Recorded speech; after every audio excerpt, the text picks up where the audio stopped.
ہے تو میرے نبی نے کہا روزے کے بدلے میں تمہیں اللہ ملے گا، نماز کے بدلے جنت، حج کے بدلے جنت، زکوٰۃ کے بدلے جنت، ذکر کے بدلے جنت، تہجد کے بدلے جنت، خیرات کے بدلے جنت، اور روزے کے بدلے تمہیں اللہ ملے گا، اللہ ملے گا، اللہ ملے گا۔ تو اس وقت ایک فرض ہم پر آیا ہوا ہے، دن میں روزہ ہے، اس کا ایک فرض 70 کے برابر ہے، اس کا ایک نفل فرض کے برابر ہے، اور اس میں رات کو تراویح ہے، تراویح کے ہر سجدے پر 1500 نیکی ہے، ہر سجدے پر جنت میں ایک محل ہے جس کے 60,000 سونے چاندی کے دروازے ہیں، اور ہر سجدے پر ایک درخت لگتا ہے جس کے نیچے 100 سال گھوڑا دوڑ سکتا ہے۔ ٹھیک، تو اگر آپ 20 تراویح پڑھتے ہیں روزانہ اور 40 سجدے کرتے ہیں تو 60,000 نیکیاں روز دے کے جاتے ہیں، 40 محل لے کے جاتے ہیں، 40 درخت لے کے جاتے ہیں، اور آخری رات میرا اللہ کہتا ہے رات کی تراویح اور دن کے روزے کے بدلے جاؤ، میں نے تمہیں معاف کر دیا، میں نے تمہیں معاف کر دیا۔ میرے بھائیو، یہ غمخواری کا مہینہ ہے، یہ محبت کا مہینہ ہے۔ میرے بھائیو، اپنے روزے کی حفاظت کرو۔ اس میں اللہ نے ہمیں ایک رات دی ہے جس کا نام ہے شب قدر، لیلۃ القدر، قدر ہے، قدر نہیں قدر۔ قدر کسے کہتے ہیں؟ شب قدر۔ قدر کا کیا مطلب ہے؟ قدر کا مطلب ہے عزت، مرتبہ، بلندی۔ تو اللہ کہہ رہا تمہیں ایک مرتبے والی رات دی، عزت والی رات دی، مرتبے والی رات دی۔ پہلی قوموں کو شب قدر نہیں ملی، ہمیں ملی ہے۔ صرف لیلۃ القدر ہمارے لیے، پہلوں کے لیے نہیں۔ ایک رات 80 سال سے زیادہ بندگی، 21، 23، 25، 27، 29، ان 5 راتوں میں تلاش کر لو۔ آج کل راتیں چھوٹی ہیں، تھوڑا سا جاگ لوگے، پوری رات کی بندگی کا اجر مل جائے گا۔ اللہ سے جڑنے کے لیے نماز ہے کہ نماز، پہلی امتوں کو 2 نمازیں، ہمیں 5۔ پہلی امتوں کی مسجد کوئی نہیں، ہماری مسجد۔ پہلی امتوں کی اذان کوئی نہیں، ہمیں اذان ملی۔ اور اذان اتنا بڑا عمل بنا دیا میرے نبی نے کہ آپ نے فرمایا کہ اذان دینے والا قیامت کے دن سب سے اونچے مقام پر کھڑا ہوگا۔ حضرت علی فرمایا کرتے تھے کاش میں اللہ کے نبی سے حسن حسین کے لیے مسجد نبوی کی اذان مانگ لیتا، یہ حضرت علی فرمایا کرتے تھے۔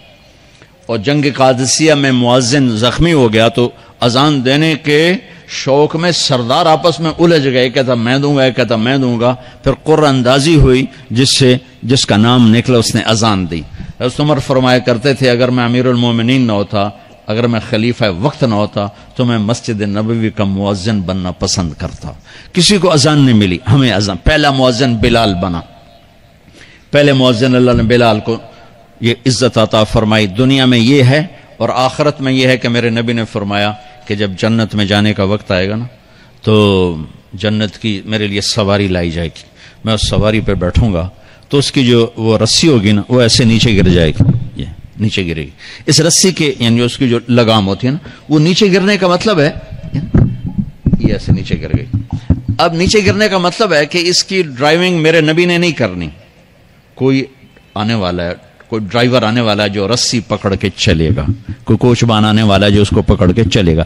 رسی کا گرنا ایک انڈیکیشن ہے کہ کوئی نصیب والا اب آئے گا۔ جب آپ کی سواری کھڑی ہوگی، رسی نیچے ہے، تو اب سب کی گردنیں ایسے ہوں گی، کون، سب قیاس کر رہے کون کون کون۔ اللہ کی طرف سے اعلان ہوگا بلال کو بلایا جائے، بلال بلال۔ تو بلال آپ کی سواری کی لگام پکڑیں گے، اور آپ نے فرمایا کہ سب سے پہلے میں جنت میں جاؤں گا اور بلال میرے ساتھ ہوگا، میری سواری کی لگام پکڑے ہو جائے گا۔ تو ہمیں اذان ملی، کسی امت کو اذان نہیں ملی۔ ہمیں 5 نمازیں ملی، کسی امت کو نمازیں نہیں۔ 2 نمازیں، ایک فجر کی 2 رکعت، عصر کی 2 رکعت۔ باجماعت نہیں، ان کو اپنی کتاب یاد نہیں، ہمیں قرآن یاد ہے۔ میرے مدرسے میں ایک بچہ اب ماشاءاللہ امریکہ میں وہ پڑھا رہا ہے، اس نے 30 دن میں قرآن یاد کیا۔ صبح یاد کرتا تھا، شام کو تراویح میں سناتا تھا۔ میرے مدرسے کا بچہ ہے، صبح بیٹھ کے مغرب تک پورا ہے سپارہ یاد کر کے اور عشاء کو تراویح میں سنا دیتا تھا۔ اللہ نے میں ایسا قرآن دے دیا کہ 1 مہینے میں بھی یاد ہو جاتا ہے۔ 3 دن میں بھی ایک بزرگ نے یاد کیا، 3 دن میں قرآن یاد کیا۔ اللہ نے ہمیں قرآن کی دولت عطا فرمائی، پڑھنے کے لیے 5 نمازیں عطا فرمائی، تہجد کی نماز عطا فرمائی، اوابین کی نماز دی، اشراق کی نماز دی، چاشت کی نماز دی۔ نماز کے کتنے دروازے کھول دیے۔ اور میرے نبی کی آخری نصیحت تھی میری امت نماز نہ چھوڑنا، نماز نہ چھوڑنا، نماز نہ چھوڑنا۔ اور اس 14 صدی میں کوئی موقع ہے نماز چھوڑنے کا تو وہ میرے نبی کے نواسے کی کربلا کا ہے کہ جب ظلم بھی انتہا پر تھا اور مظلوم بھی اپنی آخری حدوں پر تھا، اور کائنات نے نہ ایسا ظلم دیکھا، نہ ایسے مظلوم دیکھے، نہ ایسی پاکیزہ ہستیاں دیکھی، نہ ایسے درندے دیکھے۔ تو سورج ڈھلا، نماز کا وقت ہوا ہے، تو آپ نے سبحان اللہ، آپ نے زہیر سے فرمایا کہ شمر سے کہو نماز پڑھنے دے، نماز پڑھنی ہے، امت کو پیغام دینا ہے کہ یہ کسی حال میں چھوڑنے کا کام نہیں ہے۔ تو انہوں نے آگے بڑھ کے شمر سے کہا نماز پڑھنے دو، انہوں نے کہا نہیں، نماز نہیں پڑھنے دیں گے، ہماری تلوار چلے گی۔ انہوں نے واپس آ کر کہا جی وہ کہہ رہے ہیں ہم جنگ نہیں روکیں گے، تلوار چلے گی۔ تو پھر یہ نہیں فرمایا اچھا چلو ٹھیک سر دیو، فرمایا اچھا آدھے نماز پڑھو آدھے جنگ کرو۔ آدھوں نے نماز پڑھی، آدھوں نے جنگ کی۔ پھر انہوں نے جنگ کی اور پہلوں نے نماز پڑھی، اور عصر سے پہلے سب کے سر کٹ کے نیزوں پہ چڑھ گئے۔ یہ وہ ہستیاں ہیں جن کو میرے نبی نے کہا میری آنکھوں کی ٹھنڈک حسن حسین، میرے جگر کے ٹکڑے، میرے جنت کے پھول، پتہ نہیں کیا کیا تشبیہات دی ہیں میرے نبی نے، اب جنت کے نوجوانوں کے سردار حسن اور حسین۔ اور پھر نماز نہیں چھوڑی۔ ان کو جنت کی بشارت تو ماں کے دودھ پیتے مل گئی تھی، کربلا کی وجہ سے نہیں ملی سرداری ان کو، وہ تو ان کے سر کا صحرا ہے الگ۔ ان کو سرداری جنت کے ملی ماں کا دودھ پیتے ہوئے کہ جنت کے نوجوانوں کے سردار ہیں حسن اور حسین۔ نماز نہیں چھوڑی میرے عزیزو، نماز نہ چھوڑ۔ اللہ کا شکر ہے، میں آپ بچوں کو دیکھ کے مجھے اپنا کالج کا دور یاد آ رہا ہے۔